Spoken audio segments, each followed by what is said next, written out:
All right. Take us away, Verley. Hey, thank you very much, Jose, and welcome everyone. Thank you so much for joining us today for our Netpa meeting. We're so happy to have everyone here. I will start off by introducing our board. So next slide, please. There we are. There's my glasses again. Yeah, I do love them. I do love them. So my name is Verley Keenan. I'm honored to be the president of Netpa. And my career has spanned business, economic, and workforce development. I now work as a business services representative with Arizona at Work Maricopa County, where I match job seekers with employers. I've actually been a member of Netpa for over 7 years, amazingly. Where's it gone? Next slide, please. So here we have Jose, our vice president and treasurer. So for the past 30 years, Jose has served in various capacities in social services. He currently works as a senior project manager with employment and rehabilitation for Aetna Inc. And Jose is a proponent of employment and psychosocial rehabilitation services. And he recognizes their impact on members finding their passion. Jose intends to continue working within public health sectors guided by a purpose to ensure quality services, staff development, and transformative change. So that's Jose. Next slide, please. Here we have Maggie Kasparak, our secretary. Maggie is an experienced economic development manager with a demonstrated history of working in the health and wellness industry. Maggie's employment history includes AT&T, US Chamber of Commerce, and Mercy Care. Maggie has skills in sales, management, business, economic development, training, and human resources. And Maggie has been a member of Netpa for over 10 years. So next. Here we have our board member, Sherry Cezawinski. Sherry moved to Phoenix from Omaha, Nebraska 3 years ago, where she earned her bachelor's degree from the University of Nebraska at Omaha. Sherry has spent the last 13 years in workforce development, bringing businesses and job seekers together. Sherry joined the state of Arizona's apprenticeship office at the Department of Economic Security in 2018 as an apprenticeship training representative. And Sherry was recently promoted to regional program manager, where she's responsible for helping grow registered apprenticeship across the state. In her spare time, Sherry enjoys exploring new restaurants, sightseeing, and spending time with her family and her 2 dogs. And we will be hearing from Sherry in a bit more detail a bit later. So here's Winslow Zhang, our board member. Winslow moved to the US in 2010, and he attended the University of Iowa for a bachelor's degree in psychology. He began working for nonprofit organizations assisting people with disabilities. In 2016, Winslow started working as a job developer for VALLEYLIFE. For the past 5 years, he's been striving to connect unemployed populations with local employers and get people back to the workforce. Winslow holds an MBA degree in strategic human resources management, and also he has a SRM certification. Winslow enjoys exploring the Phoenix food scene, trying out different restaurants and recipes that he finds online. So that's our board. Now I'm going to talk about our core values. Connecting the underserved to the right employers. We feel some job seekers are underserved. For example, are those with limited English, a criminal background, or disability, and we're very keen to help them. Believing in and growing our community. We feel very passionate about providing employment resources to job seekers, enabling them to build a better life for themselves and their families, and connecting them with employers to help grow the employer's business. Doing what's unconventional. Well, we really like to think outside the box and examine the way we do things. Just because it's always been done like that doesn't mean it can't be improved. So our purpose is, together with our community partners, to recognize job seekers with barriers and challenges, and we connect them to long-term employment. And our vision, In 3 years, we're going to have at least 50 companies belong to the Netpa organization, and they receive guidance, support, and direction as we help them hire qualified individuals, especially those facing barriers to employment. Next slide, please. Now, that is a nice segue into encouraging everybody to please join NEPTA. As you can see, it's very reasonable, $25 a year for an individual and $75 for a company or organization. And I will say that all our board members started out as members. So if you'd like to become more involved in NEPTA and have a voice on the board, then we encourage you to join. And any of the board members will be happy to answer any questions, or you can actually join. Just a second. Thank you. Okay. So without further ado, we're delighted to welcome these amazing employers. I think Aramark aren't with us, they had to cancel, but we have Arizona Department of Health Services, Community Medical Services, Peckham, SRP, and VALLEYLIFE. So now I'm going to have Jose, who's going to be asking the questions. Thank you. Welcome, everyone. Thank you for taking the time to join us today. Excuse me, I just got to get my stuff up here. All right, so what we're going to do is we'll just go around and ask some questions and give everybody the opportunity to answer. And we'll start with Arizona Department of Health Services. Good morning, happy Friday, and thank you for joining us. Can you tell us a little bit about your organization and what you're looking for? Certainly, Jose. And once again, thank you for inviting the Department of Health Services to participate. We're glad to make our inaugural debut with your meeting this month. So thank you again for the opportunity. And the Department of Health Services, our mission is to help serve in the health and wellness of all Arizonans. And so just to give you a broader interview as far as the state, and I know my colleague Nancy from DES is also participating in this panel, the state of Arizona has over 100+ different state agencies. And so, for example, currently there are over 700 different openings statewide. At Department of Health Services, there are around 112 openings. We have many different types of positions.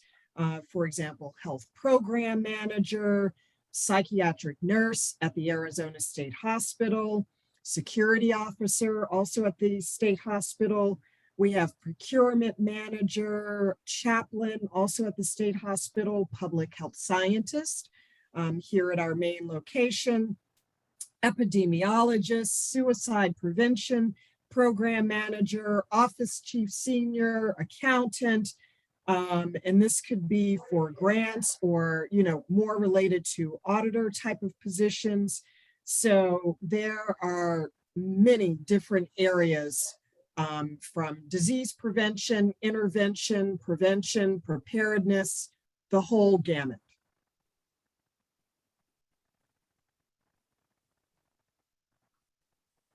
Oh, I was muted. Thanks so much. Sure. All right, let's hear from our representatives at SRP. Tell us a little bit about your organization and what you're seeking. All right, I'll take this one. We also have Tran Gutierrez on the call as well from SRP. My name is Josh Schwartz, and I work in talent acquisition at SRP. My particular role is in talent pipelines and partnerships. So I work within the community to, with the colleges and universities to build talent pipelines into key positions into our organization. So SRP is one of the largest public power water utility, public power and water utilities in the US, providing electricity to approximately 1 million customers in the greater metropolitan Phoenix area. Founded in 1903, and we've been fostering a culture of stewardship and customer service, consistently ranking among industry leaders in customer service according to JP Power. So our mission at SRP is to serve our customers and communities by providing sustainable, reliable, and affordable water and energy. Nice. So some of the things that we are looking for are those who are qualified for those positions. Some of the key aspects that we're looking for are innovation and ingenuity, teamwork and leadership. We're looking for those qualities because we're always looking for the best candidates. And when we're looking at building these talent pipelines, we're instituting a diversity and inclusion initiative to make sure that we're mitigating bias in any aspect of the hiring process, in any aspect of the recruiting process, because we know that that's a proven way to get the best qualified people and the best teams and the best results for the best product. And so those are the things that we are looking for at SRP. And thank you for having me. I appreciate it. Thank you. All right. Janet, welcome. Let's hear from Peckham about your organization and what you're seeking. Good morning. Can you hear me okay? Yep. Okay, great. Good morning. My name is Janet Dragu. I'm with Peckham, and we are a nonprofit voc rehab organization. We have a team member position that's open. We're located in the northwest part of Phoenix, off of I-17 and Thunderbird Road, and it's a government contract we have with the State Department. It's an inbound, in-person call center, and you will be receiving calls from U.S. citizens that are seeking information and assistance on obtaining their passport, or if they need to expedite anything to do with their passport, information, where to go, paperwork, costs, fees involved, if they have to expedite life or death situations with urgent travel. So you start off in general information, and then once you receive your security clearance, you are trained in a higher level position, and then there's a bump in pay. We're looking to hire about 200 more people. We were tasked with 350, so I've got 150 so far. So we have classes every 4 weeks. We're starting a class the end of this month, and then because of the holidays, there'll be another one starting in early January. It is a process because you do have to pass a background check to get in the door, and then the security clearance does help to secure your position and again help you move up into higher levels and higher paying positions. We have a lot of upward mobility here. We have quality assurance monitors, we have team support reps, we hire supervisors from our team members that move up. We have training support. We actually have a couple of different staff positions out on our website right now. I don't hire for those, but I know they're open. We have a trainer position open and a workforce management analyst position. You can say that 3 times fast, you're hired. I think there's another security specialist position on there. That's someone that works in our security team. They not only do physical security, but they also do security with the security clearance involved. Great place to work. We've been named Great Place to Work for in 2021. So that comes right from our team members. That's always a nice thing to know. We have a lot of different classes too that we hold for our team members to attend to kind of get them off the phone, not kind of. We try to get them off the phone, do yoga, canvas painting, we build Zen gardens. Let's see. We just opened up our gym. We have a very small gym, but we opened up our gym, so that's good. If I was outside of my office, I would still be masked. So you do have to be able to wear a mask. And of course, being a government contract and as large of a company as Peckham is, the vaccine requirement is in place. Any questions? Be glad to answer. Also, I want to just take a moment to ask our panelists if you can put your contact information in the chat. That would be very useful, or even your website link for folks to look at opportunities. Just go ahead and make sure when you put it in the chat that you put it to everyone, not just your fellow panelists, because that's what it defaults to automatically. So for those attending, you can find that the link in the chat to these employers and explore their website and more opportunities. And now I want to ask VALLEYLIFE, welcome, Jim Anderson. Tell us a little bit about your organization and what you're currently seeking. You're muted, Jim. You might want to unmute yourself. Yep. Sorry about that. VALLEYLIFE is a nonprofit organization that serves individuals with developmental disabilities. We have a residential program, day program, home and community-based services, and a vocational program. I'm the senior manager of the residential program. We have 25 group homes. VALLEYLIFE has been in existence for 74 years. We started out with our founder taking people into her home that were in the state hospital, children. And she, from there, opened a school, Valley of the Sun School. And later on, we became VALLEYLIFE. We have direct support professional positions in our residential and day programs where people work directly with the members in the group homes or the day program. We also have lead positions, supervisor positions open. Right now we have about 65 positions open. Let's see, what else can I say? It's a good company. I started here 22 years ago, strictly on a temporary basis, and I can't picture myself working anywhere else. The company is very, we have an open door policy from the CEO on down.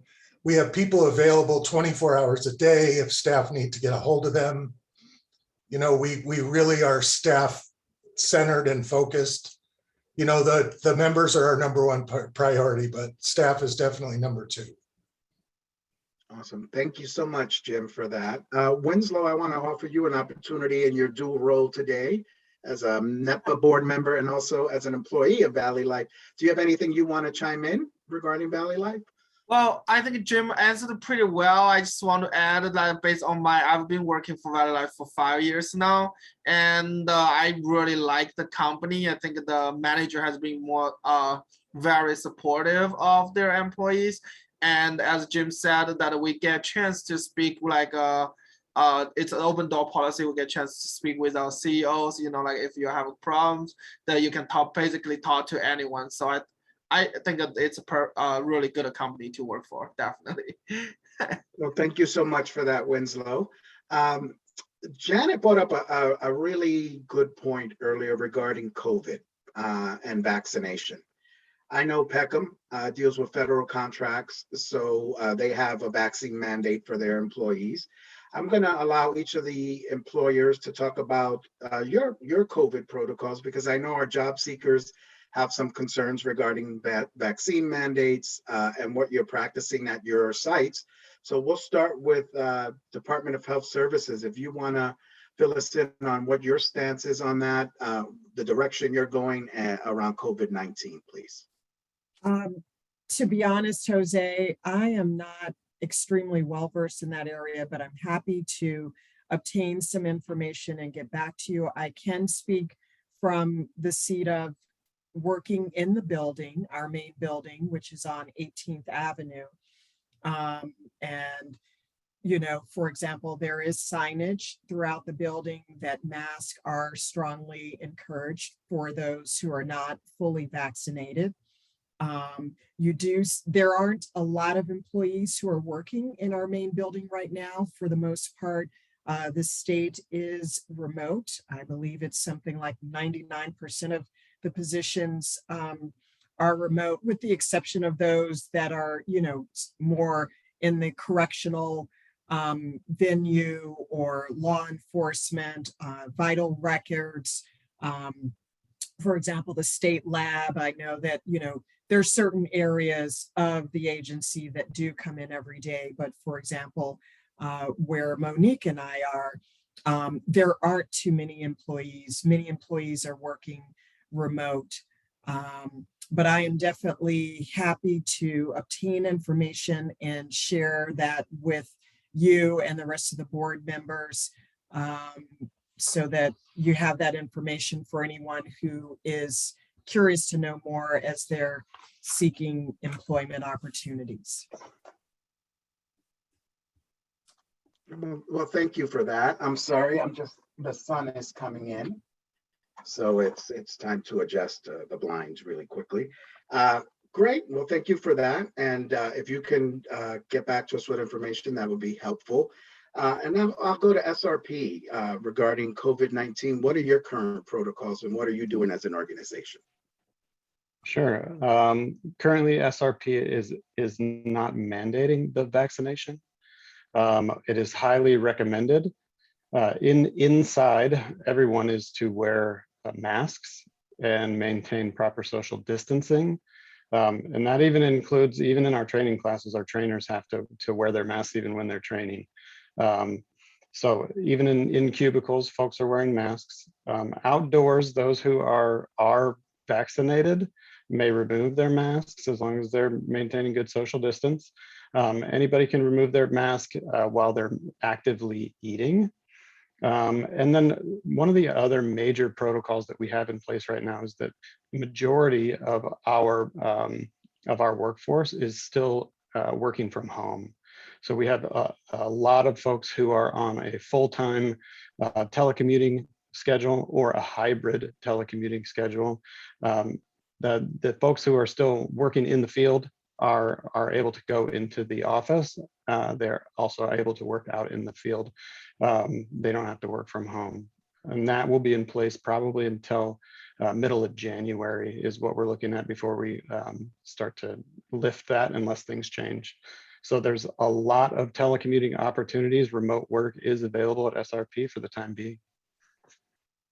Awesome, thank you for that. And I also want to go back to Tracy really quickly. So in terms of remote opportunities, Tracy, I know currently you said about 99% of folks are working from home. Is there a time frame that might be looked at again, or will that opportunity continue? Because I know our job seekers often looking for opportunities to work from home on a more permanent basis as well. So what is that like now, DHS? You know, Jose, that's another good question. I'm sorry, I don't have the answer for that right now, but I will inquire for sure, and I'll definitely get back to you on that question as well. So awesome, thank you. We are taking notes and make sure that we'll have that for you soon. All right. Okay. And then also, Joshua, you mentioned that in January, you'll be re-looking at potentially hybrid models or people returning back. What's SRP's stance? Because I know some organizations have seen that people have been working more efficiently from home and it's been more cost effective.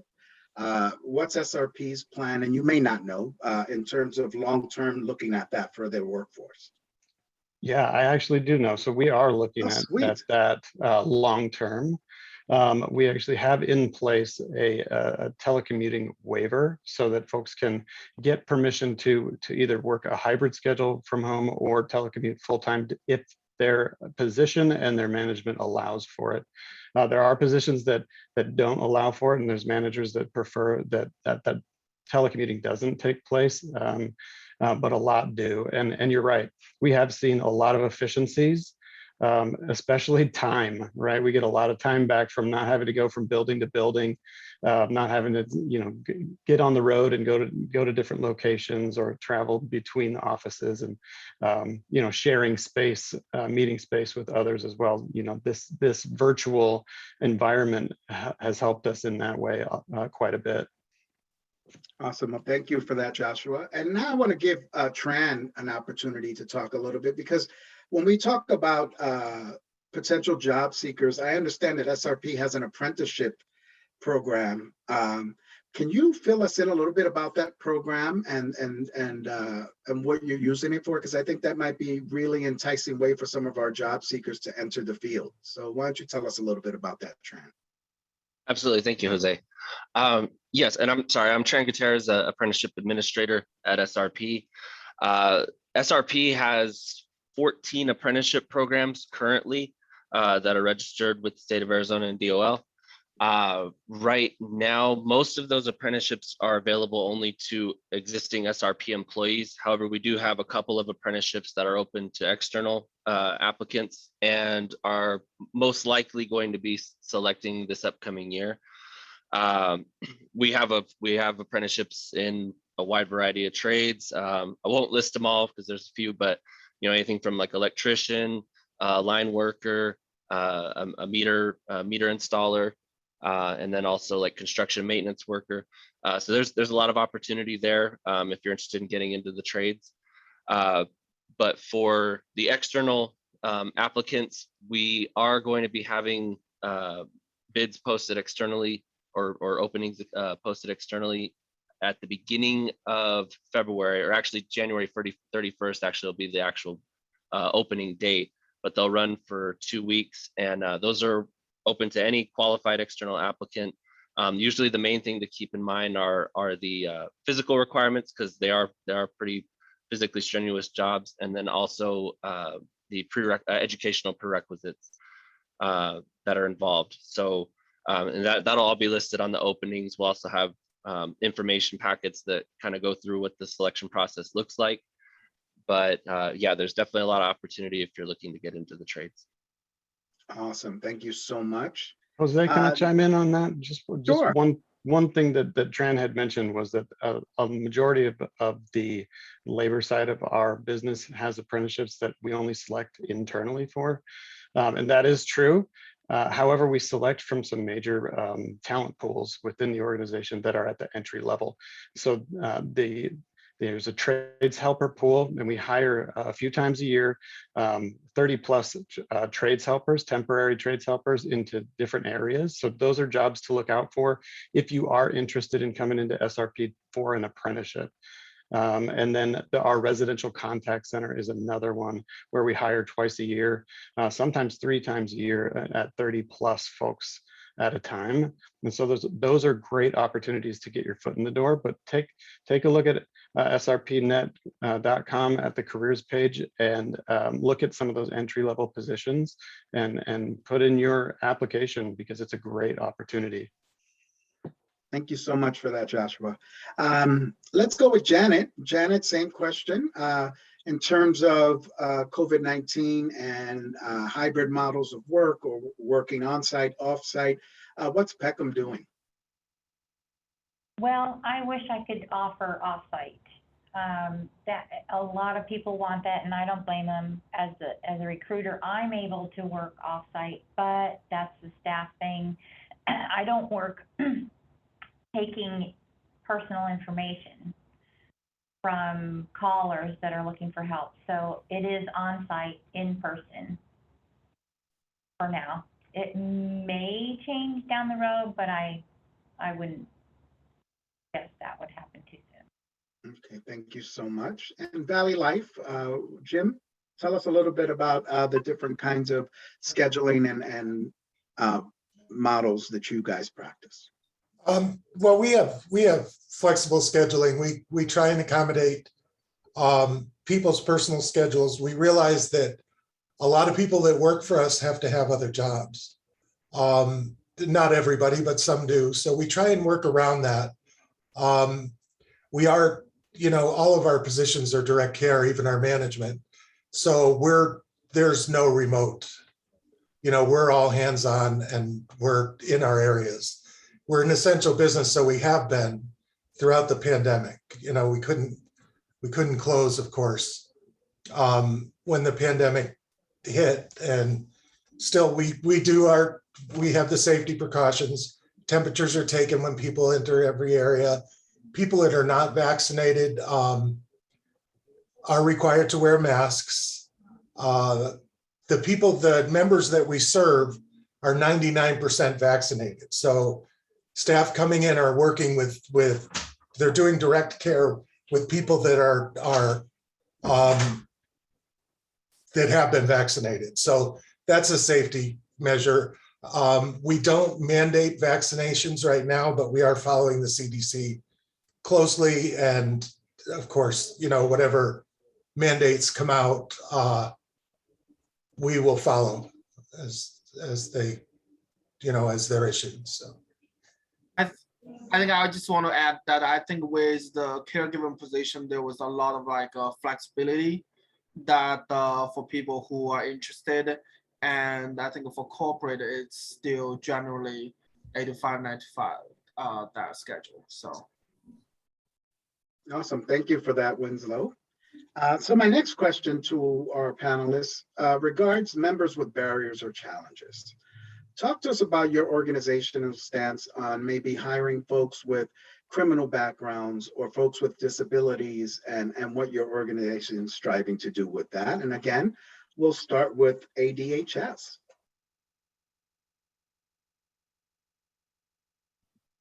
Okay. So you asked about criminal background as well as folks with any barriers or challenges. Yes. And for example, our application, when people are submitting their resume and possibly a cover letter online and creating their profile, the questions are there, and it's up to that individual to disclose whether or not he or she has a disability. If they want to disclose it, the same as if they want to disclose their veteran status, we leave that up to them. There aren't really any specific questions regarding criminal activity or background at that point when someone is initially creating their profile. However, should they be shortlisted and there be a virtual panel interview with that individual for a specific position and the hiring manager would like to move forward, there is another application process, which we call Part 1 and Part 2, which simply obtains more information about the individual, their last 3 places of employment, and then it also offers the opportunity for that person to disclose whether or not they have committed any crimes. And again, it's, the honesty policy. They will disclose yes or no, and if they indicate yes, they can provide a short explanation as to what that is. But the state does not perform extensive, crime or criminal background checks, if that's another thing that you're sort of asking. So we really leave that up to the employee. I think Monique is going to add to that. She's been here a little bit longer than myself. I know that during the application process for some of the other agencies that we have within the state of Arizona, I know that the criminal background checks are a little bit more intense depending on what agency you go to. So I know that the Department of Corrections, their process is a little longer and a little bit more in depth than it would be with some of the other agencies that we have here. But like Tracy had mentioned, it is disclosed on application Part 2. And then, we take it from there. The recruiters review it, discuss it. Oh yeah, and just to add to that, for example, like DCS, I'm sure that their background check process is going to be completely different. One thing I would like to add, there are certain positions with the Department of Health Services, as well as Arizona State Hospital, that require a fingerprint clearance card, for example. So, the individual will need to overcome that hurdle if, and typically, from what I understand, there are exceptions depending on the type of, incident or activity that may have occurred, where they request a waiver, they go to the courts, they go and get that sorted out. But it's not like every position at the Department of Health Services requires the fingerprint clearance card. Only certain positions, and pretty much all of them at the state hospital, do require the fingerprint clearance card. So there are some areas where there is a little bit more of a background check on that avenue. Thank you for that clarification. So just to summarize really quick, so it's really based on the position and the extent of the background check. If you're working in corrections, it may be a little more extensive, or Arizona Exactly. State Hospital working with children, et cetera. Mhm. My next Exactly. question, just to follow up with that before I move to our other employers, in terms of fingerprint clearance cards, does ADHS assist in paying for that, or is that on the job seeker to provide prior to applying? Oh, no, it's the Department of Health Services will cover that. And we actually do the prints on site for employees who might work at who will be working at the state hospital. They can get their prints done there.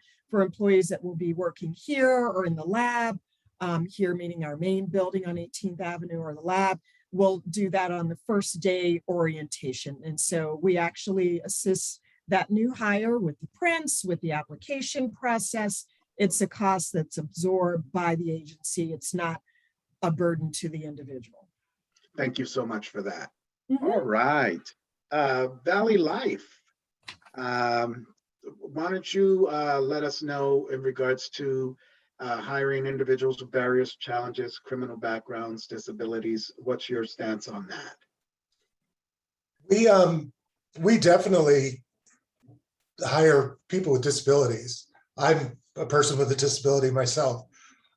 We encourage that. I mean, that's what we do. We work with people with disabilities, and we do require background checks, and we do require Class 1 fingerprint cards. Anybody that works direct care, which is basically everybody in the company. So that is a requirement. We do assist people in getting their fingerprint cards, and if something comes up in that process and there's a glitch, we help them apply for good cause exemptions, which a lot of people get. It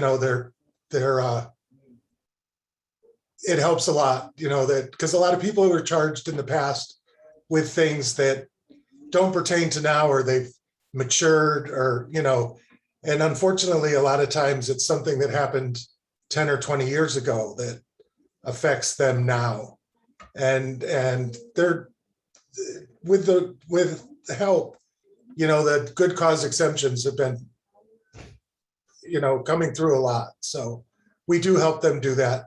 They are required to pay for their first fingerprint card.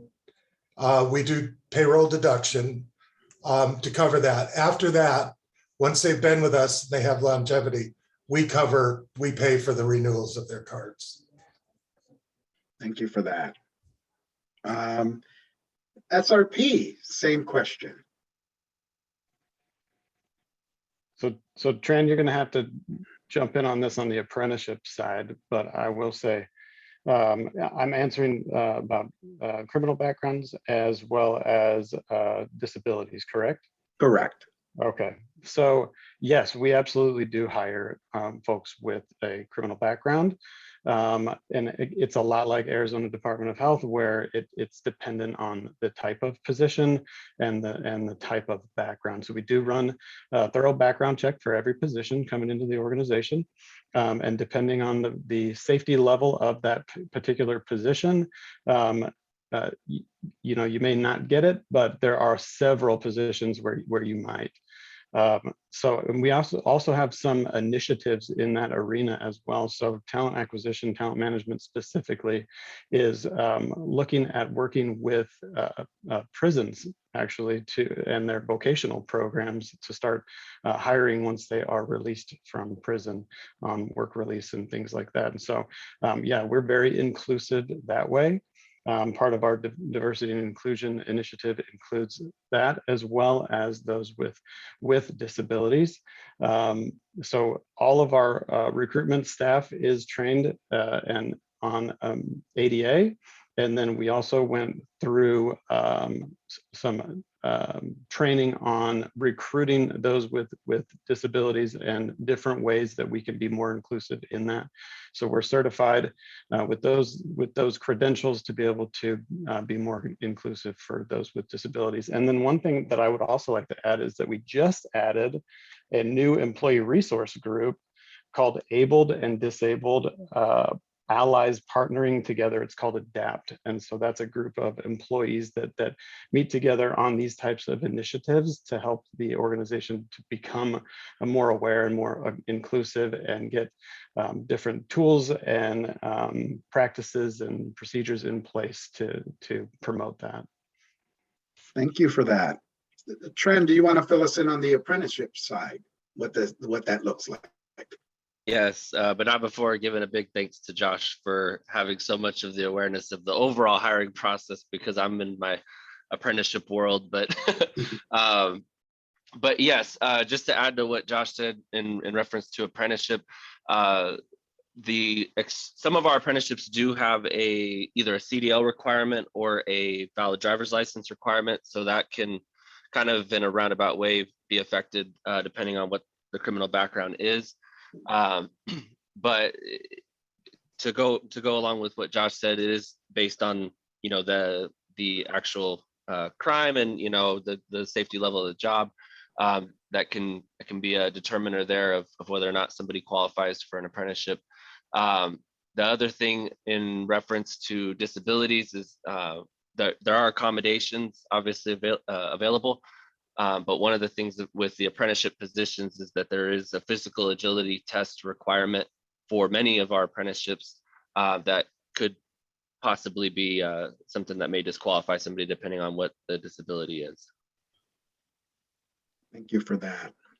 And now we'll go to Peckham to give us an update. Yes, hi. So Peckham is, again, a nonprofit voc rehab. We fall under Ability One. So we do have a preference for hiring individuals with documented disabilities under that Ability One contract. However, because we do need so many people right now, we are able to hire non-disabled labor. And as far as felonies go, it cannot be for theft, fraud, or a violent crime. Obviously, we're working on a contract where we're taking a lot of personal information.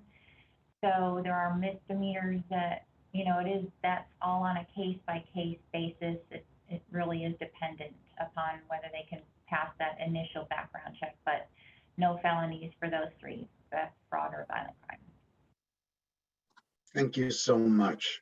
So this next question I have for our panelists is, give us some insight as to the culture of your organization and what it's like to work there. I know right now, our current state, we have a lot of jobs out there that aren't being filled. So let's take a moment and let's let our job seekers know what makes you different, what makes your organization unique. You can speak from your personal experience as an employee there. That would be really helpful. And just tell us about the culture and what makes you happy to be there. And we'll start with ADHS. Okay, so as a new employee, for me, walking into this world of, you know, a virtual environment, and previously I had been going to an office every day and saw colleagues there, so it was a slight adjustment. But what I really like is seeing my colleagues, because we rotate. We actually have a hybrid situation, and most employees come in at least one day a week. And so when we do come in, for example, Monique and she and I have bonded fairly quickly. We take walks outside every day during our lunch hour. So I would definitely say it's that kind of environment. I've met other people who from other departments, either while I'm in the break room. Everyone is just very welcoming. And again, you know, given that I'm new, I don't see a lot of people every day, but I'm usually in the office 2 to 3 days a week. So I'm slowly getting to know more people throughout the agency as they're on different floors. I also like the fact that there are so many opportunities for learning and professional development. For example, I work as a talent and acquisition business partner. So I am currently participating in our HR Academy orientation. And that's something for all of the HR professionals across all of the state agencies. And it's just such a wonderful opportunity. There are 3 different levels to this training. We also, as all state employees, we have access to LinkedIn Learning. There are, hundreds of, training sessions on LinkedIn Learning where you can just sort of boost your skills, earn CEUs. So I really appreciate things like that, as well as the opportunity to learn more about the different aspects of the Department of Health Services. I've met a number of colleagues who said, let me give you a tour of our department, or let's go on a tour of the state lab. I mean, it's just fascinating. So for me, that's definitely been an interesting part of the culture when you think about how things have changed dramatically, where you don't see everyone every day. So it's almost like the people who are here, they're making that extra effort of let's go, to coffee, or let's talk. I want you to know more about the agency. So that's definitely been a very positive experience for me. And Monique? Yeah, so I wanted to share with everybody what EDHS mission, what our mission is. It's to promote, protect, and improve the health and wellness of individuals within communities in Arizona. Right now, I'm a recruiter.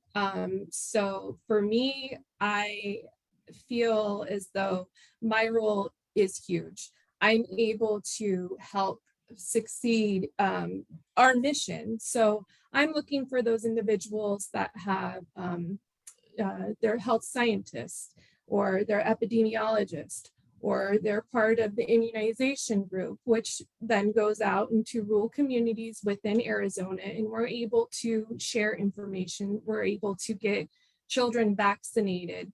So to me, that's huge for me, and I get to be a part of it. The EDHS mission, the vision is health and wellness for all Arizonans. So as being a recruiter, that's huge for me. I feel as though I'm helping, I'm able to hire on candidates that, can potentially be a part of the community, be a part of something that is going to help us immensely. So I love what I do. So yeah. Well, thank you for that and tying into what you do to the mission. I think it's important. I think we have a lot of job seekers looking for a purpose in what they do. And so that was really helpful. Thank you for that. We'll go to VALLEYLIFE. Let's talk about your situation. Okay, well, what's appealed to me in 22 years is VALLEYLIFE has a family atmosphere. Everybody is included in that family, our members as well as our employees. Again, I'll mention the open door policy, because everybody, from even our board of directors, everybody is available for anybody that has a concern or a compliment or anything. They're willing to meet. Our upper management goes out to the sites, and they just sit and they talk with people. They get to know the staff. I can tell you our CEO knows almost every staff's name. And that means a lot when when somebody comes up to you that you don't necessarily see all the time, and they know who you are. One of the things that VALLEYLIFE does is they realize that hands-on working with people with disabilities, the burnout rate is really high. So we have a very generous PTO policy. And that helps a lot, because we all need a break. We all need time off, especially when you're in the people business. So that's been a real benefit to me, as well as other people. I just, as I think I mentioned in the beginning, I came here on a temporary basis, strictly a few months in between jobs in my profession. And I fell in love with the culture. I fell in love with the company. I've worked my way up. I was a direct support professional. I'm now senior program manager over the residential department. So we do a lot of promotion from within. We feel that people that work for us already know our policies, already know our culture, our values, and so we try and promote from within. And we also, if we see talent outside the company that could be a benefit to us, we do consider that too. But it's just been a great place to work, and I think that the majority of our employees are here because of their love for the job and and the members that they serve. It's not, they're not here just for a paycheck, and which makes a huge difference. Thank you for that, Jim. Winslow, do you want to chime in? Yes, I do. I was gonna add that I think one thing I like about VALLEYLIFE is also they have various like employee appreciation programs. Like that we give out the holiday gift cards where during the holidays a lot of times, and I like that also that like we VALLEYLIFE provides the benefit program is pretty extensive, that you get a 401k match and everything. And another part I think is definitely that as Jim said, that it's pretty much like feels like everyone and everyone appreciates you. I think that's a big part of it, because a lot of times when we work and you don't get to sometimes when you work at a place that the people don't appreciate your work, but in VALLEYLIFE you definitely feel the appreciation. You get like appreciation cards, a bunch of stuff. So I like that a lot.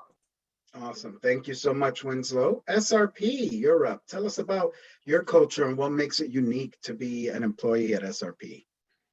This is my favorite question so far, Jose. I love our organization. I really do. And let me just tell you, it is not uncommon for someone to meet somebody at SRP that knows someone who's worked there for 30, 40 years. And there's a reason for that.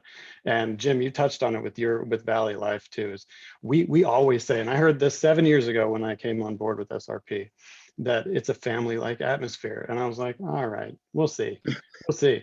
7 years later, I've drunk the Kool-Aid. It really is, and those who we work with, everybody wants everybody else to be successful. And it's not like that at every organization. Those around you are the ones that are promoting you, talking about your strengths to others, looking for opportunities for you for learning and networking. It's fantastic. So culturally, it's just a fun place to work, very family-like. And there was some others that touched on benefits. We do have a very rich benefit package. I don't think you can be competitive in the Valley now without a rich benefit package. So, we have the 401k, we've got retirement. We are one of the organizations that still has a pension. And so that's a big deal. Holiday pay, sick pay, vacation, all that kind of stuff. Great medical benefits as well. And then we are highly focused on employee development. So there are career pathway opportunities throughout the organization at every level, from entry level all the way up through our leadership and executive leadership. There's development all the way through. And so as an employee, I've already moved around in human resources to 4 different positions because there's the opportunity to do that. And I know a lot of others who continually move around the organization to learn, and they promote that within, just to say, we want you to know as much as possible about our organization. So the other things that I can say about the culture is that we are embedded in our community. There are volunteer opportunities. We give back through our boosters programs. Our employee resource groups are constantly out in the community working with their community members to just help our Valley community thrive.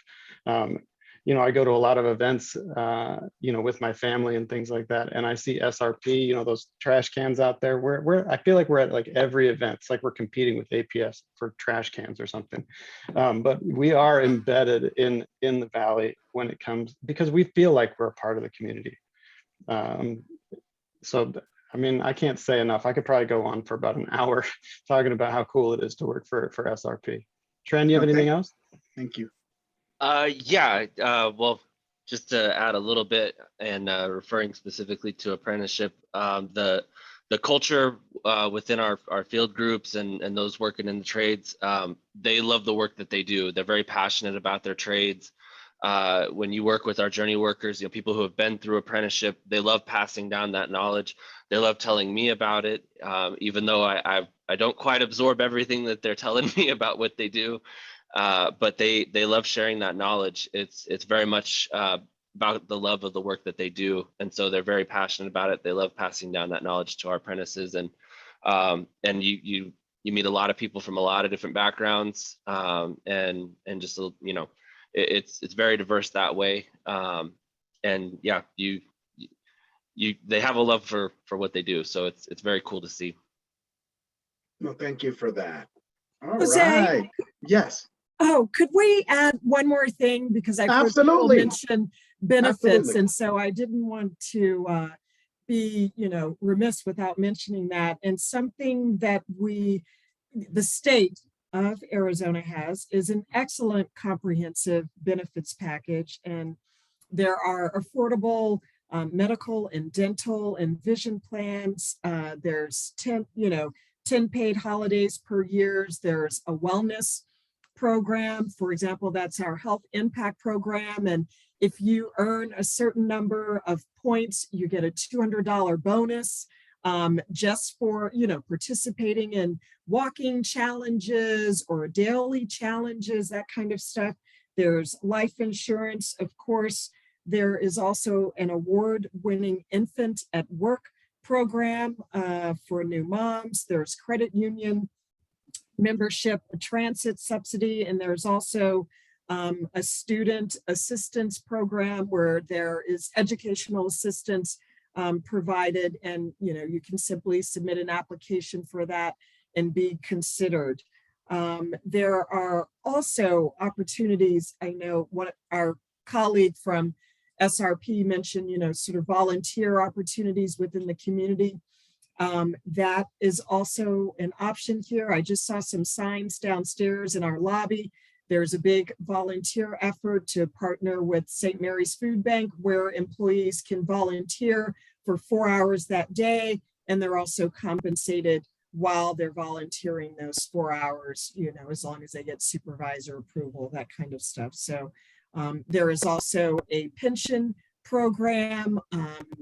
You automatically, as an employee, are enrolled in it after your first 25 weeks. And it's a contribution of 12.22%, and the state matches the exact same amount, 12.22%. So that's a pretty nice nest egg once you retire. Awesome. Thank you for that. And now we'll go to you, Janet, to wrap us up in terms of culture. Talk to us about Peckham and why someone should consider them. Yeah, so like I mentioned a little bit earlier, that it's a fun place to work, a great place to work. We do try to do a lot of those classes that help you get off the phone and relax. I thought of another one was meditation. We have a meditation class, and they use the bowls, the singing bowls, and music, so that's kind of fun. Bonuses, I forgot to talk about that earlier. We're offering right now a $500 sign-on bonus. So once you come on board and you complete the training and you get certified on the phones, there's a sign-on bonus of $500. We have a holiday bonus every year. We, of course, follow all the federal holidays, as you want to call them, federal days off. At least 10 a year, I think it is now. Last year we got Juneteenth off. That was really cool. We incorporated that. It's hard to put it into words, and I want to also offer to everybody here, if they'd like to do a tour of our facility, you can get in touch with me. I put my contact information, of course, in the chat. I'd love to give you a tour. We're still mandated to wear a mask. However, if you're not afraid of the mask, bring it with you, come on board, I'll give you a tour. Culture, casual. As a career advisor background, though, I'm always more business casual than casual. We have customer service week We just did one about 3 weeks ago, and every day of the week was something different. Yesterday, we just served all of our team members a Thanksgiving lunch. So that's something we always do. That's always fun. We also offer bicycles to rent. If you'd like to rent a bicycle from us for free as a team member, you can do that. There's healthcare benefits. There's the health and welfare benefits that Peckham pays, helps to subsidize their healthcare. So under that contract. And then also, as a staff member, there's a lot of good perks too. As a recruiter, I have to say my favorite part of my job is, and it gets me emotional quite often, is when I'm on the phone with a candidate and I'm making that offer and I tell them, welcome to Peckham.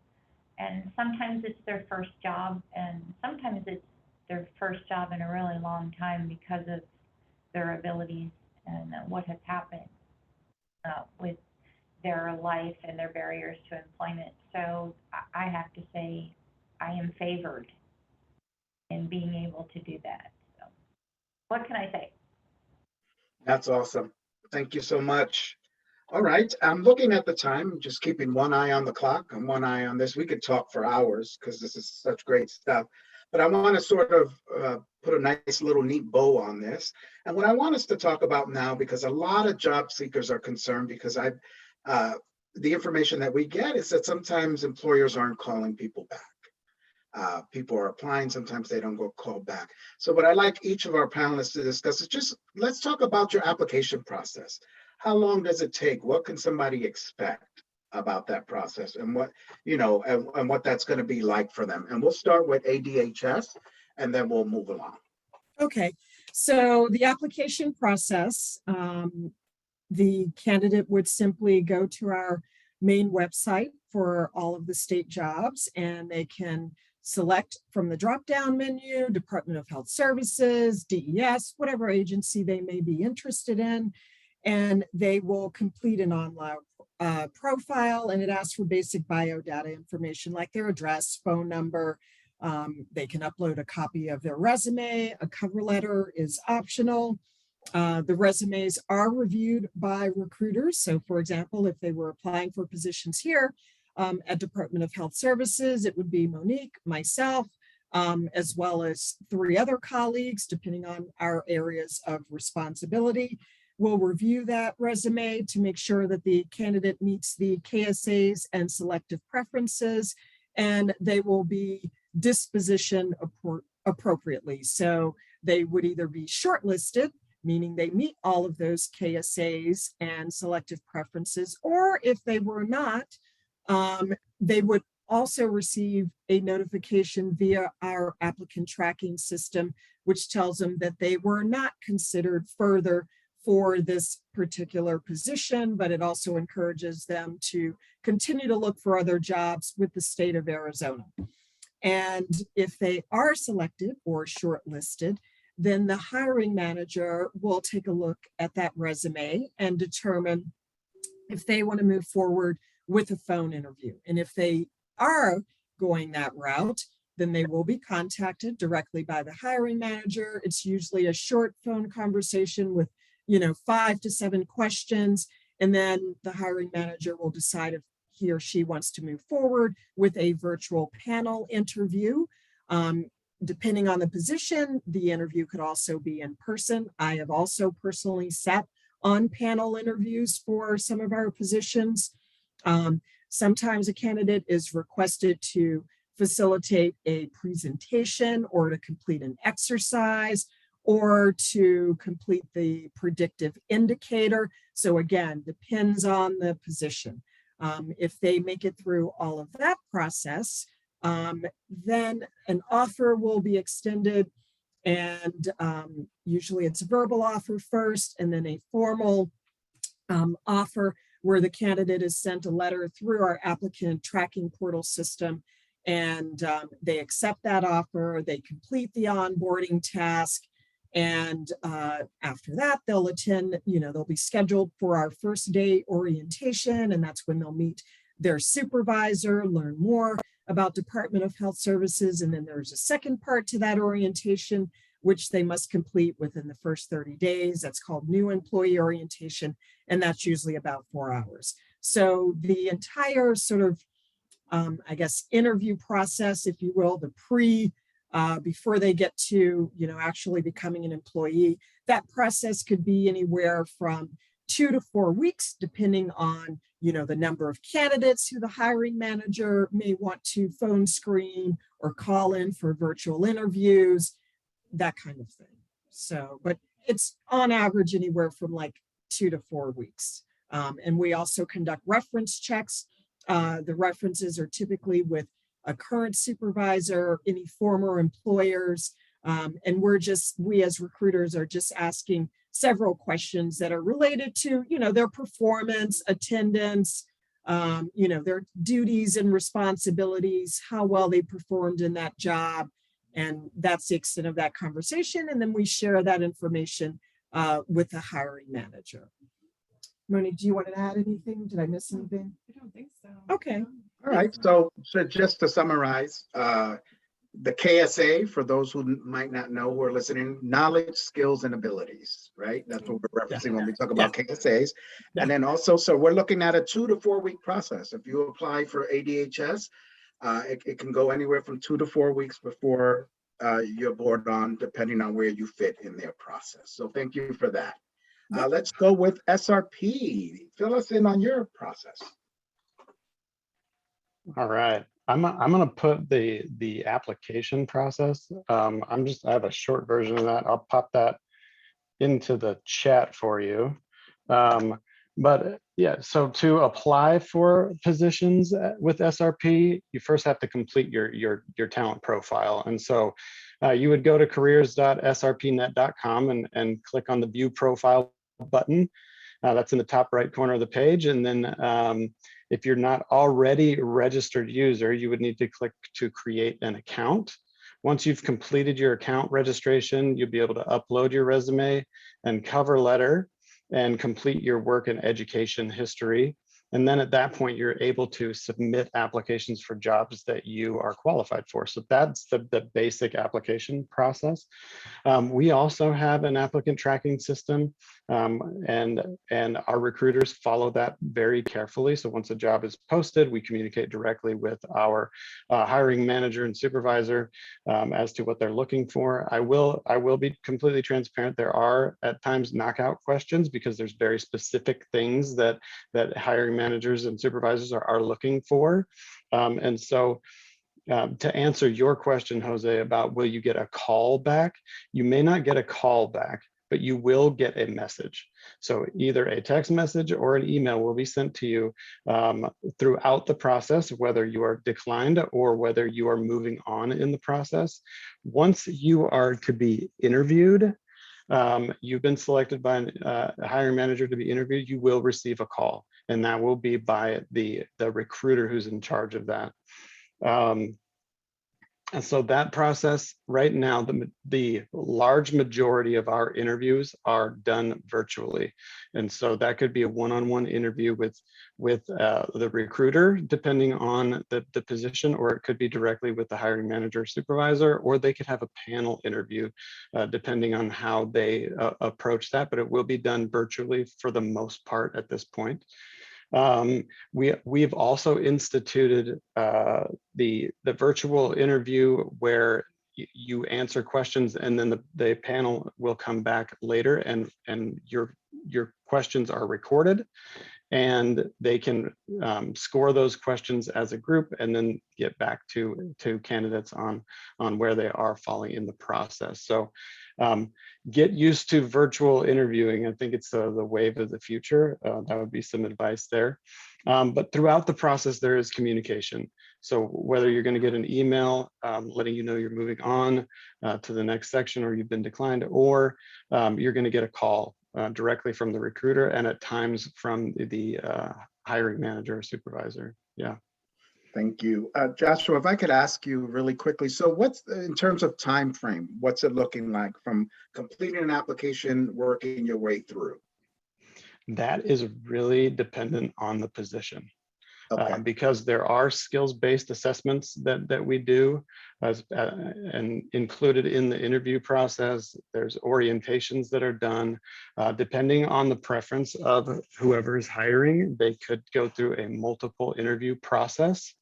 I will say at the entry level, it's typically a little bit shorter time frame, but I would give it 3 to 4 weeks, and then up to potentially 8 weeks for higher level positions, because there's multi-faceted processes in place there. And to be completely open, we work a little slowly for those reasons, because we are looking for the right talent who fits into the culture, that we have and is the right fit. So it can take a little bit longer, but I would say again, at the entry level, it could be a little bit shorter, 2 to 3 weeks. All right, well, thank you for that. Tran, do you have anything you want to chime in with? Yeah, so for the apprenticeship process, it's pretty long process overall. We start advertising our openings. We have an advertising period that runs about a month long. But then once our openings are posted, they're posted for 10 days. So the candidates do have plenty of time to apply. And we actually can work with them if they want to contact the apprenticeship office to make sure they have their paperwork in order and all that. We are very open and available that way. If they're wanting to reach us about making sure that they're submitting the necessary paperwork. But after the openings close, we'll typically have a few weeks where we have to evaluate the candidates' application packets, and then we start doing interviews, and then from there we move into orientation. So it runs for these external apprenticeships about 4 months in all. But a lot of that is a waiting game, just because we have so many apprenticeship openings posted at once, and we're running through multiple selection processes. So they can be waiting, especially at the end of the process, waiting for the phone call as to whether or not they got it. But we do eventually get a hold of everybody, and we do also notify either an email for those who don't make it through the initial steps. They'll be notified via email. If they make it through additional steps, though, we do notify them by phone. Awesome, thank you so much. We'll go to VALLEYLIFE, then we'll come back to Peckham. So VALLEYLIFE, what's the process from beginning to offer? What can someone expect who applies? Okay, our applications, we take our applications online at the VALLEYLIFE website under employment. The turnaround time from when you apply until when you're contacted is 24 to 48 hours. For entry-level positions, there's a phone interview done, then an in-person interview. We have to conduct a background check. Once we get that information back, if you're a good fit, you're offered a position. It usually takes about a week to get all that back. For the higher level positions, we're looking at, it's the same process, but we're looking at 2 to 3 weeks to get somebody in. There's a third interview process involved with the CEO of the company for any management position. So it's actually, we try and get people in pretty quick if they're a good fit. And that's it. Okay, thank you for that. All right, Janet, back to you. What's the process like for Peckham? It helps if I know how to unmute. Sorry. There we go. See the mouse move. So in the chat, I put our very long process. It's a government contract. It's 2 to 4 weeks. We do have application on our website. It's through Workday.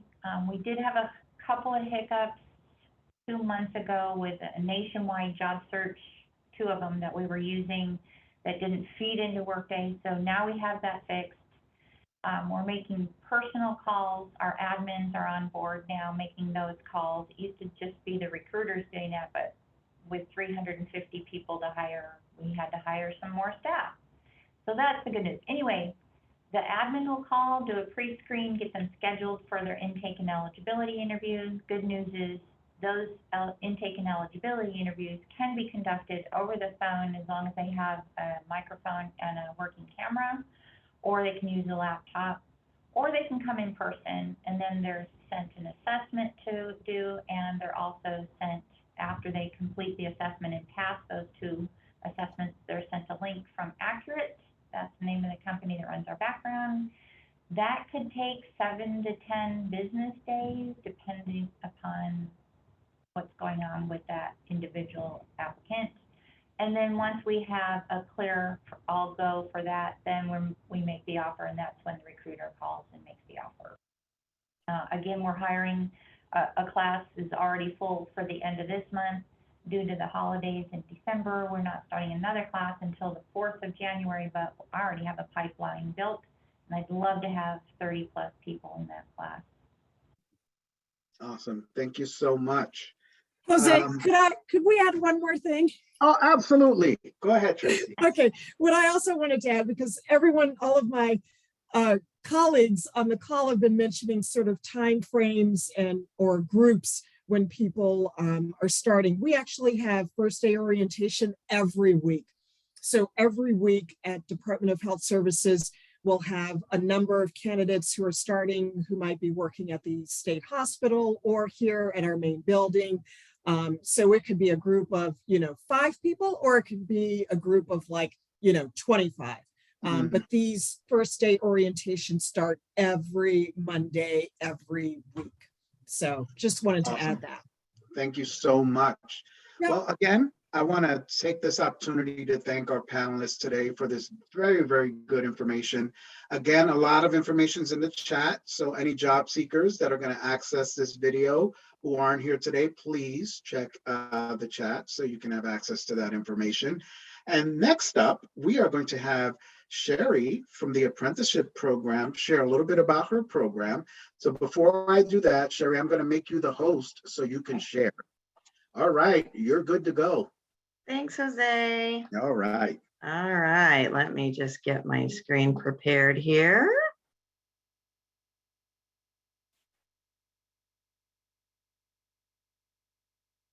Can you see my presentation?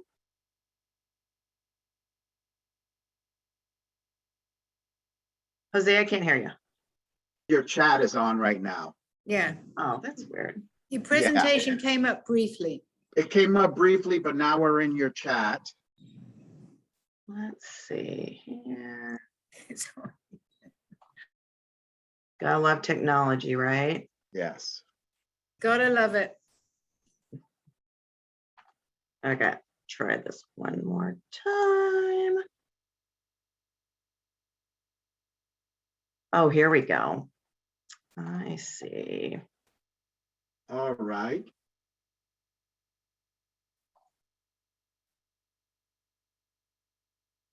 Is it in slideshow view? It's in the application views now. Oh. Now we're still in the application view. It's not full screen yet. There we go. All right. Okay. Whew. Okay. Yay, yay. All right. Well, thank you very much, everyone. Would not be National Apprenticeship Week without spending a little bit of time talking some more about registered apprenticeship. Also, this being our 80th year celebrating registered apprenticeship in Arizona. I'm just going to give you a quick everything you want to know about registered apprenticeship, but we're afraid to ask in 5 minutes. These are some of our registered apprenticeship programs that we have currently. We have over 1,100 employers throughout Arizona that participate in registered apprenticeship. It starts with a job from day one. The employer hires an apprentice and they complete our work process that we provide to them and go through on-the-job training as well as classroom instruction. And this is a process, again, that has been around for 80 years in Arizona and over a century in the US. This is a little bit of a transition from what you think of apprenticeship. Benjamin Franklin was actually apprenticeship back in 1752. Electricians is what you think of more traditional. And now today we're in fields like healthcare, cosmetology, barbering, I mean, you name it, there's over 1,400 different occupations that are apprenticeable. So as I mentioned, we got that employer involvement, that's key. And then the on-the-job training, the classroom instruction. Apprentices receive rewards for skills gained throughout the course of their apprenticeship.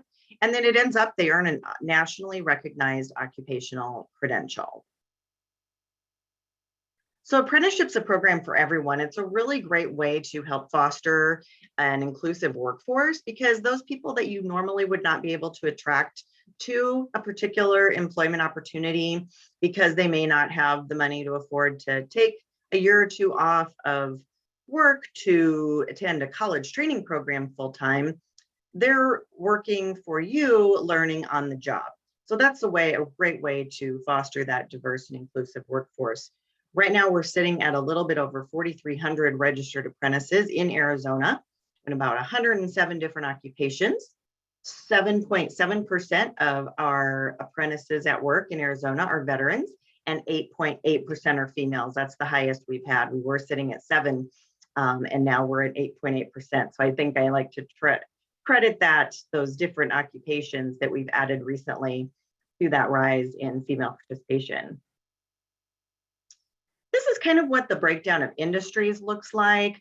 Other services is that big piece you see on there, but a big chunk of that is construction. That's that big quarter piece that you see in red.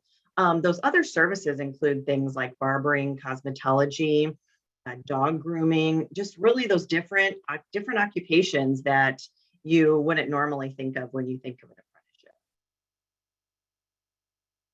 Employer benefits for registered apprenticeship. There's so many employer benefits. I could go on for days. One of them is their return on investment. They say for about every dollar spent on a registered apprenticeship program, the employer receives on average $1.47, $1.50 back in increased productivity, greater innovation, retention, all that fun stuff. So again, that retention piece, reduced turnover, the apprentice can measure their skills gained as they go through, and they end up having national accreditation once they complete their apprenticeship program. For the apprentice, there's also huge increases. They can earn while they learn, not get that college debt for learning a new skill. If they're a vet, they can access their GI Bill, advance through their apprenticeship program pretty quickly and beyond, get that national credential. And if they're a veteran, they can utilize their GI Bill, taking an apprenticeship program. This is an example of the credentials that they receive, one signed by the governor of Arizona and the Secretary of State, the other one from the U.S. Department of Labor. And so this is what our apprenticeship team looks like. For employers, if you are interested in starting an apprenticeship program, you would contact our team. I can put the email address and website in the chat. It's listed there in that gold box. If you're a job seeker or representing a job seeker, you can just go to our website, which is azapprenticeship.com, and click on programs, accepting applications. And that will take you to a list that looks like this of our current apprenticeship opportunities. And that is the end of my presentation. What questions do people have?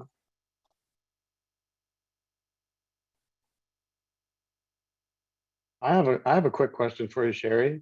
Hmm? Why do you think that there's an uptick in females joining apprenticeships? Because we've really diversified over the past few years in adding different types of occupations, as well as increased our partnerships with organizations serving females, and really helped counsel our programs on how to attract more women to apprenticeship. You know, go to the organizations that serve females, or start bringing women to your job fairs. We were out at Construction Career Days, and I was impressed to see a lot of the booths out there had some of their female apprentices and their female journey workers out there, and just the different types of occupations, healthcare, you know, barbering and cosmetology, I think has really done a lot to bring women into apprenticeship. That's awesome. We love to see women in our apprenticeships. You know, out competing with the guys and beating them, you know, it's great. Yep. All right, well, thank you for that, Sherry. If you can give me Yeah. the ball back, I'll share my PowerPoint and we can get these things wrapped up. So Verly, you got 3 minutes on the clock. We're at 11:27. So Oh, nothing like a bit of pressure. yes, just a little pressure. Thanks very much. On your right-hand side, those 3 dots, Sherry, just look for me by my name. Click on my picture, those 3 dots, hit make me the host, and I should be good to go.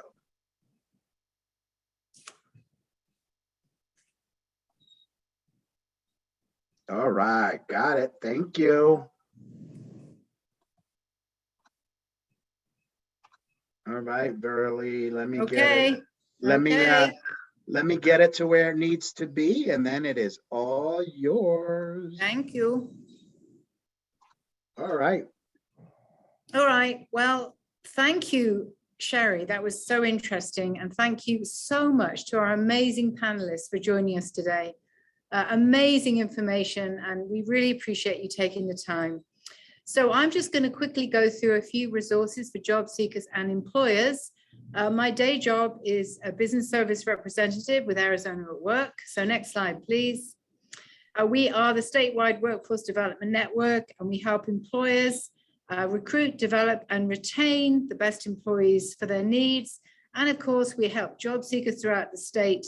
We have lots of services and resources, including access to apprenticeship opportunities, training grants, and of course, employment opportunities. We have a couple of career centers in Glendale and Gilbert. They offer lots of resources, including free Wi-Fi, access to PCs, etc. And they're open business days. We do require that everyone wears a mask. So Arizona Job Connection is a statewide database of employment opportunities. Job seekers can post their jobs and job seekers can search for jobs, I should say, and employers can post their jobs. There are about 97,000 jobs statewide on Arizona Job Connection. So employers, we're hearing loud and clear, they really need people. So this is a great time, job seekers, to get a job, because the employers certainly need you. So you can see our websites there. Next slide, please. So Arizona at Work has lots of resources, including the Virtual Employment Academy, which is incredible. 4 modules covering every aspect of searching, applying, and securing a job. This is how job seekers apply to actually go through the academy. Next slide, please.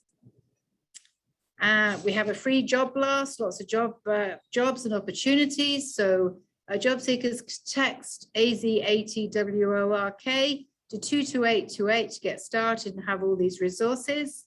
Next slide, please. Here are just some of our community partners that we work with. They all offer resources for job seekers. So I'd encourage you to check them all out if you're not familiar with them, which I'm sure a lot of you are. Next slide, please.